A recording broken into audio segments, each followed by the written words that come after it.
Hello everyone, welcome to my channel. আৰু এয়া বনাইছো মই আজি আপোনাৰ লোকেল মুৰ্গীৰ লগত কুমুৰাৰ জোল।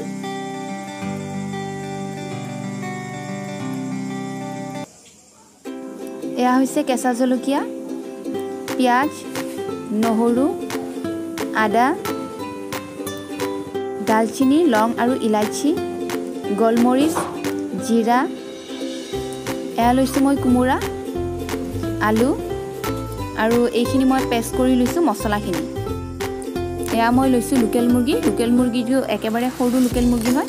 ইয়াতে মই আপোনাৰ পিছি লোৱা পেষ্টখিনি ঢালি দিছো, হালধি, নিমখ।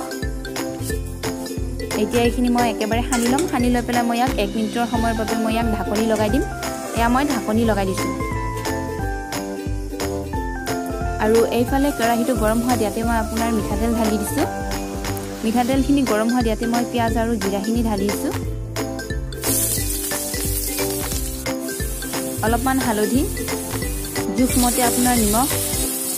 এতিয়া মই এইখিনি ভালদৰে ভাজি লৈছো আৰু মোৰ ভাজা হৈ গৈছে। এতিয়া মই ইয়াতে চিকেনখিনি ঢালি দিছো। আৰু এয়া মাংস দিয়া মছলা আৰু মাংসৰ পৰা ওলোৱা পানীখিনি ভালদৰে শুকাবৰ বাবে ইয়াতে মই ঢাকনি এখন লগাই দিছো। এয়া মই ঢাকনিখন মাৰি দিছো।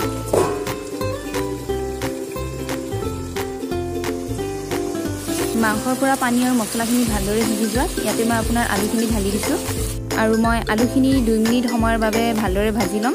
মই ইয়াতে এখন ঢাকনি লগাই দিম 2 মিনিট সময়ৰ বাবে। আৰু এয়া মই 2 মিনিট সময়ৰ বাবে ঢাকনিখন লগাই দিছোঁ।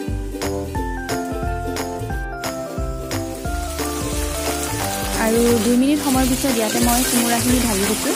মই লোৱা কোমোৰাখিনি একেবাৰে বুঢ়া কোমোৰাও নহয়, একেবাৰে কোমল কোমোৰাও নহয়। আৰু এতিয়া মই আলু আৰু কোমোৰাখিনি ভালদৰে সিজিবৰ বাবে ইয়াতে মই ঢাকনি এখন লগাই দিছোঁ। আৰু মই টেষ্টৰ কাৰণে অলপমান মেগী মছলা আৰু কালাৰৰ কাৰণে অলপমান ৰেড চিলি আৰু মই ঘৰতে থকা কাচি ধৰা মছলা যাক কয় ধনিয়া, সেয়া মই ইয়াতে ঢালি দিছোঁ। আৰু এতিয়া ইয়াত মই পুনৰ এখন ঢাকনি লগাই দিছোঁ। আৰু মোৰ আলু আৰু কোমোৰাখিনি ভালদৰে সিজি যোৱা ইয়াতে মই পানী এড কৰি দিছোঁ। আপোনাৰ জোখমতে আপুনি পানী এড কৰি ল'ব। আৰু মই 5 মিনিট সময়ৰ বাবে এইখিনি উতলিবৰ বাবে এৰি দিম। আৰু এয়া 5 মিনিট সময়লৈকে উতলিছে। এতিয়া মই আপোনাৰ গেছটো অফ কৰি দিম। আৰু এয়া ৰেডি হৈ গ'ল মোৰ আপোনাৰ কোমোৰাৰ লগত লোকেল মুৰ্গীৰ জোল। থেংক ইউ অল ফৰ ৱাচিং।